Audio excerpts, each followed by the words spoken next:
नमस्कार मित्रों, एक बार फिर से आपके अपने चैनल एलडीजे प्रोडक्शन पर आप सभी का बहुत बहुत स्वागत।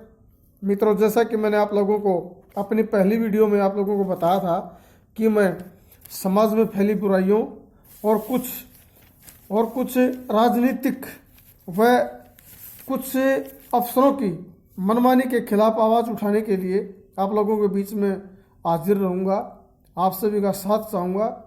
जैसा कि आज एक अखबार की कटिंग में मैंने पढ़ा कि पॉल्यूशन के कारण स्कूलों को आगे भी बंद रखा जाएगा। यह बात पढ़कर बहुत बुरा लगा। इसके पीछे आप मेरे मन के जो भाव हैं आप उनको समझने का प्रयत्न करना। 14 तारीख को सरकार ने 14 से लेकर 17 नवंबर तक स्कूलों को प्रदूषण के कारण बंद करने का ऐलान किया और अखबारों के माध्यम से ये आदेश दिया गया कि छोटे बच्चों को प्रदूषण के कारण बहुत ज़्यादा हानि होती है, उनको फेफड़ों की बीमारी हो सकती हैं। कुछ बच्चे जिनका इम्यूनिटी सिस्टम बहुत कमज़ोर होता है उनको सांस की बीमारी हो सकती है। मित्रों, मैं मानता हूँ कि सरकार की ये मंशा अच्छी है कि वो बच्चों को लेकर बहुत चिंतित है, लेकिन ये आदेश केवल सरकारी स्कूलों तक ही सीमित क्यों रहे? ये प्राइवेट स्कूलों तक क्यों नहीं पहुँचे? मैं एक छोटे से शहर गोहाना के अंदर कम से कम भी 40 से 50 प्राइवेट स्कूल हैं, सरकारी स्कूलों सहित 40 से 50 स्कूल हैं। 4 या 5 गवर्नमेंट स्कूल हैं जो मिडिल स्कूल हैं या 10वीं तक के स्कूल हैं, 12वीं तक के स्कूल हैं, कॉलेज हैं, दो कॉलेजेस हैं। ये आदेश केवल सरकारी स्कूलों तक ही सीमित क्यों रहे? आप उसके पीछे छुपे बड़े षड्यंत्र को पहचानने की कोशिश करना। प्रदूषण दिवाली के बाद 2 दिन तक घना कोहरा रहा। मैं मानता हूं कि लोगों को काफ़ी तकलीफें हुई। जो लोग अस्थमा के मरीज थे उनको बहुत परेशानियां हुई।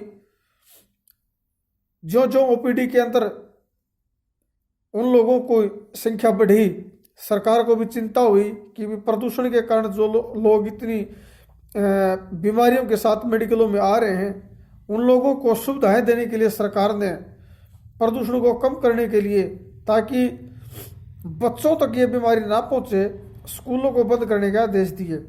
हम भी इस बात को लेकर बहुत खुश थे कि सरकार को हमारे बच्चों की चिंता है। लेकिन बच्चे तो बच्चे होते हैं, बच्चे छुट्टियों का नाम सुनते ही खुश हो जाते हैं, घर पे आते हैं, सारा दिन खेलते हैं।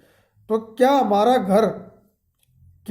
घर उस वातावरण से अलग है? क्या सरकारी स्कूल के अंदर ही पोल्यूशन है? क्या हमारे घरों के अंदर पोल्यूशन नहीं है? सरकारी स्कूलों में पढ़ने वाले बच्चे ज़्यादातर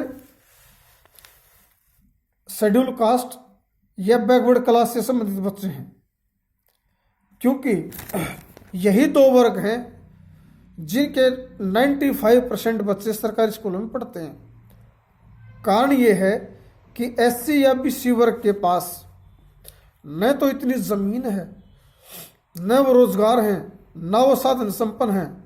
मजबूरीवश वो लोग अपने बच्चों को सरकारी स्कूलों में पढ़ाते हैं और ऊपर से एक कहावत है, कंगाली में आटा गीला। 2 साल तक ये कोरोना की महामारी ऐसी रही कि इसके अंदर गरीब बिल्कुल गरीब हो गया, मध्यम वर्ग वो भी गरीबी की तरफ धकेला गया। लेकिन जो संपन्न लोग थे, जो सरकारी कर्मचारी थे, जो जमींदार थे, जिनके पास अच्छी ज़मीन है, उनको इस बात का कोई प्रभाव नहीं पड़ा।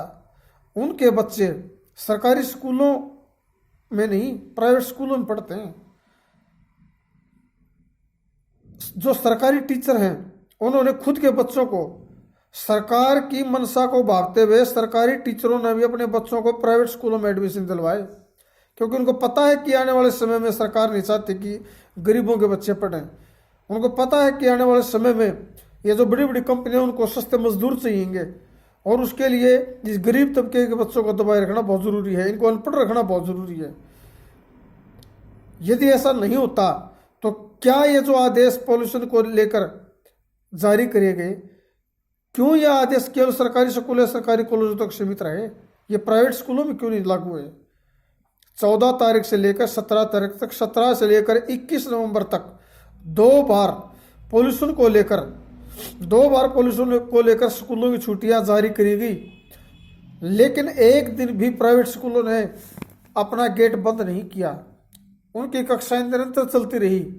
क्या मैं ये मानूं कि प्राइवेट स्कूलों के अंदर जो वातावरण है वो इतना स्वच्छ है कि वहाँ पर बच्चों को कोई दिक्कत नहीं हो सकती, और सरकारी स्कूलों का वातावरण इतना खराब है कि वहाँ हमारे जैसों के बच्चे वहाँ पर जाते ही पॉल्यूशन के कारण बीमार पड़ जाएंगे?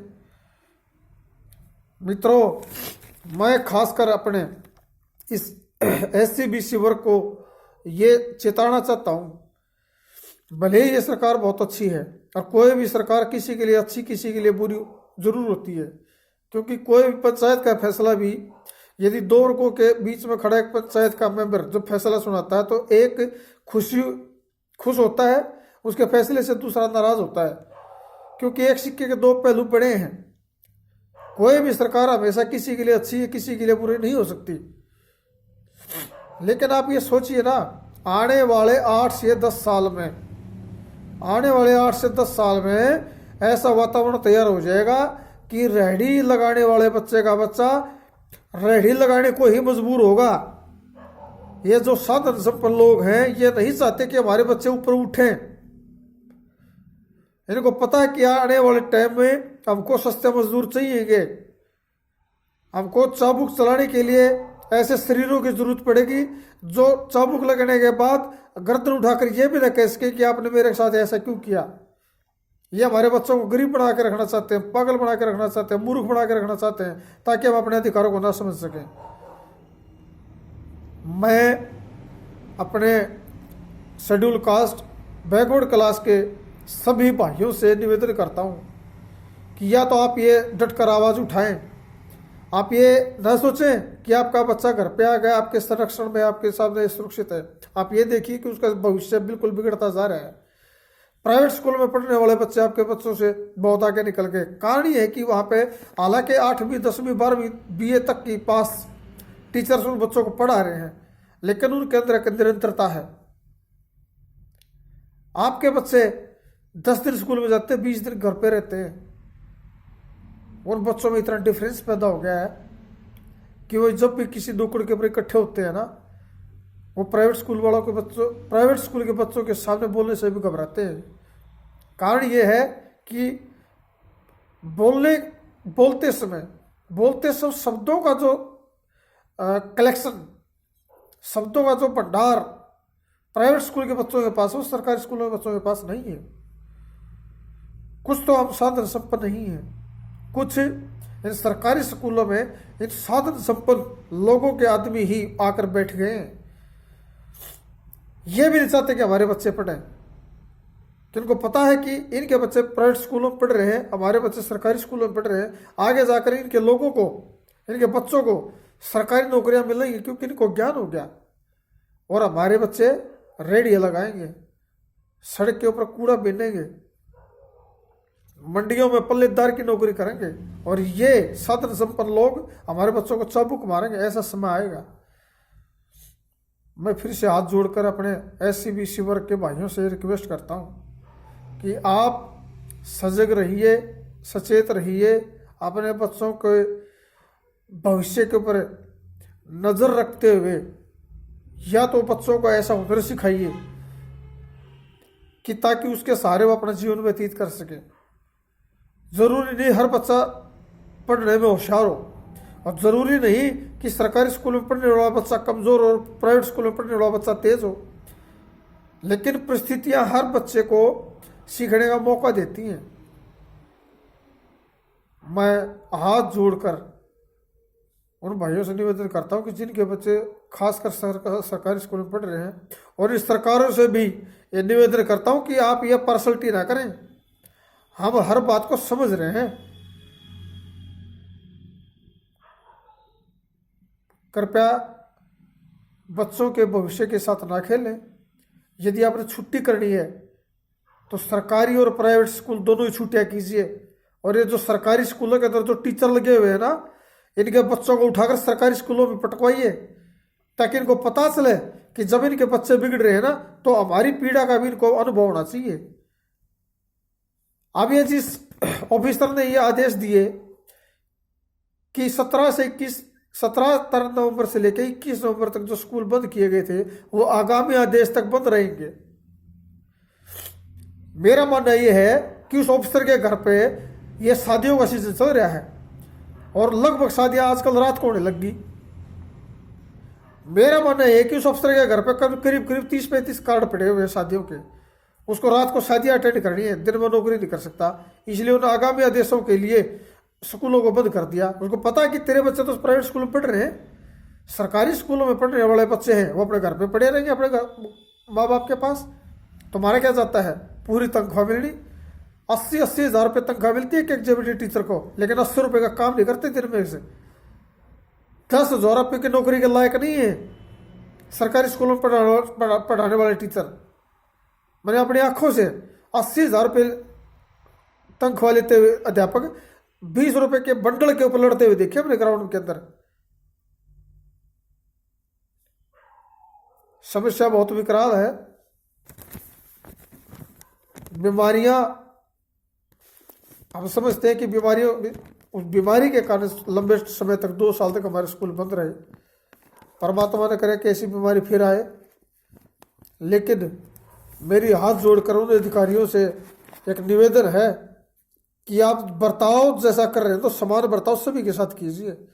ये नहीं कि एससीबीसी के जो बच्चे सरकारी स्कूलों में पढ़ रहे हैं उनके भविष्य को बिल्कुल ऐसा निचोड़ दे कि उनके पास कुछ बचे ही ना।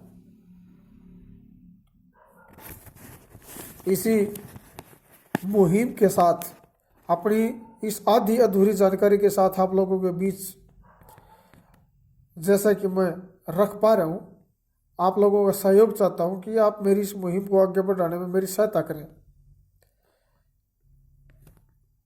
जय हिंद, जय जवान, जय किसान, जय विज्ञान।